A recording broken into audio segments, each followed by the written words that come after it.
Hi, welcome back to my channel. For those who don't know me, my name is Katharine, and today I'm going to be doing my September reading wrap-up. The first book that I finished this month, I don't actually have a physical copy of because it was a library copy, and that is Hands Down by Mariana Zapata. I had to return this book to the Boston Public Library the second week of September, so obviously I don't have it with me, but I'll show a picture here on the screen for you so you know what it looks like. This month obviously did not get off on the right foot because I gave this book a 2-star. I realized through this book that I am not a big sports romance reader. I know some people are, but I'm just not one of them. Also, Mariana Zapata is known for her slow burn romances, and honestly, I didn't see the romance at all between the two characters. I didn't feel any chemistry. They both felt really two-dimensional in this book, and I didn't really see them making any moves on each other, like literally up until like the last 10% of the book. And I understand it's a slow burn and they're not supposed to really make moves on each other until like the very last minute in the book. But at the same time, can you give us some crumbs of what they could possibly feel for each other? Do you know what I mean? I didn't feel that at all. There was no chemistry, no romance between them, at all. I didn't feel that at all. Like I said, they were very two-dimensional character-wise, and I felt like their personalities were just not there, and they weren't doing it for me personally. The way that they interacted just seemed really stereotypical, as if they were in a rom-com. And I guess if I don't like watching sports in real life and I don't really like watching rom-coms in real life, like movies, then what makes me think that I'm gonna like a sports rom-com type book? It was kind of stupid and silly of me to think that I would like a book like Mariana Zapata's, but I think it's just because she's so hyped up that I wanted to believe that I liked a book that was recommended to me on either Book Talk or BookTube. And I've been trying so hard to like books that have been recommended to me through those channels or through those different social media platforms. And I think this was my last straw with that. I have been trying to read more books that aren't recommended to me this month. I am trying to read things that I just genuinely want to read this month. So Hands Down by Mariana Zapata was not the book for me. I'm not going to be reading any more of her books. That was a 2-star. Again, just not for me. If it's your thing, not bashing you. If it's your thing, you do you. But it's just not for me. Okay? Don't hate me. And the next book that I read this month was The Book Thief by Markus Zusak. I think that's how you pronounce his name. But essentially, this book is about a girl who is in Nazi Germany, and she is in basically foster care during that time, and she's put with this family who is essentially an older couple. They have grown children who are moved out of the house, and it's just her life living with them during Nazi Germany. And they end up hiding a Jew in their house, in their basement actually, and it's just about her time with them while they're also hiding a Jew in Nazi Germany. It was really, really good, but it was also really, really sad. I ended up giving this a 4-star just because even though I really enjoyed it, it was just so sad. I could not justify giving this a 5-star with it being so sad. I'm not going to give any spoilers. All of what I said to you can be read in the synopsis of the book. But by the end of the book, there's a big, big, big thing that happens where it just comes to a climax that almost had me crying. I actually do think I shed a few tears. I wasn't fully bawling my eyes out, but I did shed a few tears that if you read this, at the very end of the book, there's something that happens that is just very heart-wrenching, and just like very just sad. Like the whole book, because it's set in Nazi Germany, where like it was just a very hard time for like Europe and just the world in general. I felt like the whole book seemed like the color gray. Do you know what I mean? Like the book just seemed gray to me and dark. So I couldn't justify giving this 5 stars with it feeling like that. Even though I did enjoy the book, like I couldn't justify myself giving it a 5 star. So I gave it a 4 star instead, even though like I really did enjoy it and I do recommend it to people. I just couldn't justify giving it a 5 star when it was that dark. But I gave it 4 star. If you want to read it, I definitely recommend reading it in the fall or winter months, because this just doesn't seem like a summery book to me. But read it whenever you want, but I'm just saying like probably the best time would be like in the fall or winter. But yeah, that was the second book I finished this month. The third book that I finished this month was a Book of the Month book, and it was The Invisible Life of Addie LaRue by V.E. Schwab. I don't know if you can see that. The wording is kind of foiled there on the side. But I ended up giving this a 4 star. I honestly would have given it a 5 star if I could, but there was just a few things in it that just could not make me give it a 5 star. So essentially what this is about is this woman, this young lady who lives in the 1700s. She was born in the 1600s, but the book really starts out in the 1700s when she's like, I believe in her early 20s. But she ends up making this deal with this god where she's about to get married, but she doesn't want to, and she is warned by this woman in town not to pray to the gods of the night, but she ends up praying at night to these gods, and she makes a deal with one of them, and she wants to live a life of freedom. And in that, this god, whatever that means, I honestly think these like gods that they talk about are really demons, or the devil, but she ends up making a deal with this like god or demon or the devil or whatever, that she has this freedom, but with this freedom she ends up making this deal where she lives forever, but no one remembers her. So even though she has this freedom to basically do whatever she wants, she doesn't have to get married to that guy that she didn't want to get married to.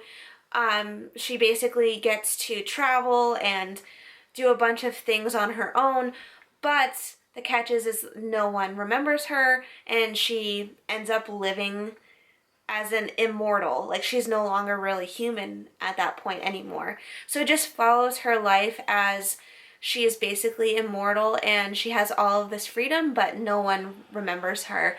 And that's why it's called The Invisible Life of Addie LaRue, because her name is Addie LaRue, and she's practically invisible. No one remembers her.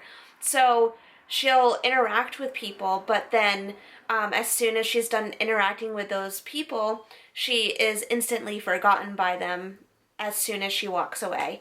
So it's about that, and I don't want to give any spoilers away, but essentially the book does end eventually, and she just goes throughout life like basically having to deal with certain situations of not being remembered by anyone. I gave it a 4 star. It was gonna be a 5 star for me. It gave me a 5 star feeling, to be honest, and it definitely reminded me how much I love historical fiction and how much I don't like contemporary fiction. So I'm gonna start reading more historical fiction from now on.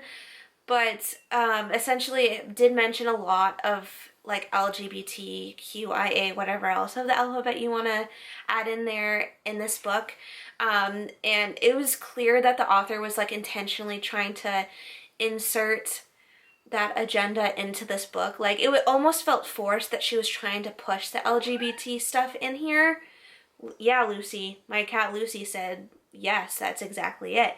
But basically it just felt like the author was trying to force the LGBT stuff in this book when it really didn't have to be forced. Like, why did she even have to, like, include it anyway? Like, you don't always have to include that stuff in books. Do you know what I mean? And just, like, as a Christian, I don't really agree with that community. So, not that I don't love them and, like, want them to come to Christ, but, like, at the same time, like, when you forcefully insert it into a book where you don't have to, like, it was almost like she was just adding it to add it. Do you know what I mean? Like, I don't know how else to describe it. But yeah, that's what bumped it down to a 4-star. Otherwise, I would have had it at a 5-star because it did have a 5-star feeling. Because when I rate a book a 5-star, I don't really know how to describe it. It's just like a feeling that I get. It's almost like I want to continue reading the book, and like when I'm not reading it, I want to get back to reading it.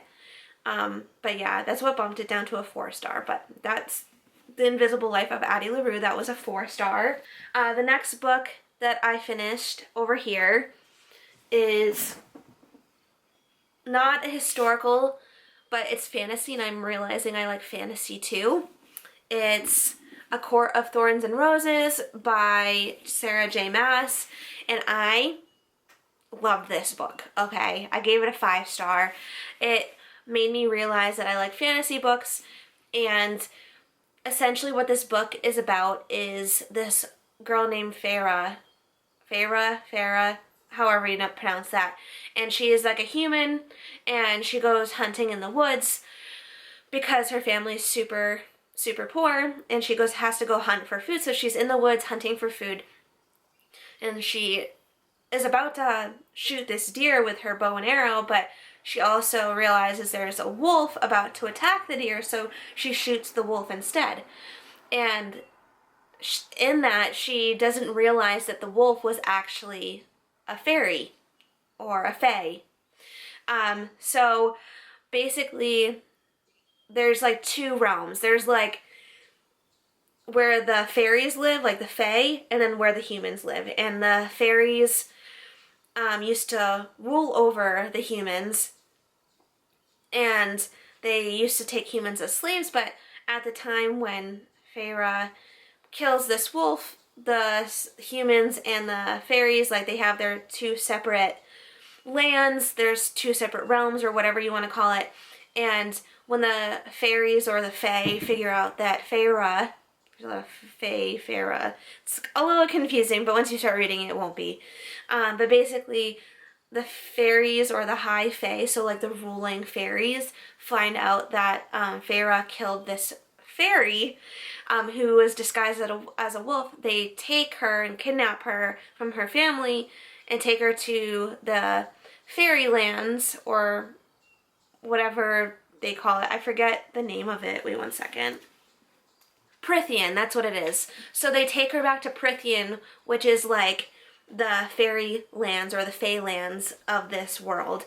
And it's just about her getting to know the fairies there and everything. And there's a lot of politics and war and all that stuff. I guess apparently this is in a series, so there's more politics and war and stuff in the future books, but this is just like a smidgen of like what it touches. But I gave it a 5-star because I realized how much I like fantasy, and I can't wait to read the rest of the series. And then the next book that I read, I actually don't have the copy to it anymore because I gave it to a free little library, and it's Verity by Colleen Hoover.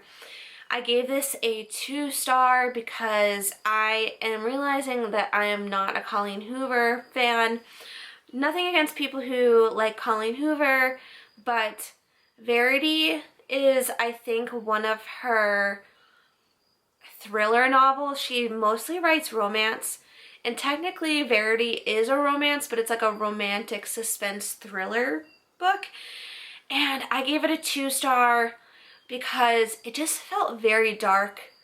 I know I said The Book Thief was a dark or like darker novel, but like this felt dark in like but Verity felt dark in a bad way. Like, at least The Book Thief was dark in the sense of like it had a slice of reality in it. Like it is based on Nazi Germany, The Book Thief, but Verity like was dark in like a demonic sense, if you know what I mean. So essentially what it's about is this woman who is a very well-known author, is essentially crippled, and she can no longer write her books. So her husband hires this other author who's less well-known, who writes similar books to his wife, to continue her book series. So essentially this woman who the husband hires comes to the house for like 2 weeks to go through his wife's office to do some research on the book series so that she can best continue the series in the best way that she can without her actually being the author who wrote the series. So the reason why it's called Verity is because this author who is now crippled is named Verity, and is simply just like such an eerie book. There's a lot of weird things that happen in the book. I'm not going to say what it is, but I can imagine you might know what kind of creepy things that can go on since the woman is crippled. And there's a lot of other things that happen that just are so dark and so just demonic. I don't know how else to describe it, but essentially at the end of the book you kind of figure out what sort of happens. There's kind of a plot twist, but it kind of leaves it open-ended to you as well. But I am team manuscript, so if you know what I'm talking about, if you have read this book before, you know what I mean, and I am personally team manuscript. I believe the manuscript. So let me know what you think of the book if you read it. Are you team manuscript or are you team a letter? Then the next book, or two books that I read, these are the last two books that I read this month and they kind of go together. It's the Remarried Empress, the first and second book in this manga series. So essentially it's about this woman who's obviously an empress, and it starts out with her wanting a divorce from the emperor, and then it just goes back in time and goes through the reasons of like why she wants to get a divorce from the emperor. I read the first two, like I said, and it's the Remarried Empress series. It's the manga series. I believe there's like 7 or 8 in this series, and I think the series is officially done. This is my first manga series, and I'm really enjoying it so far.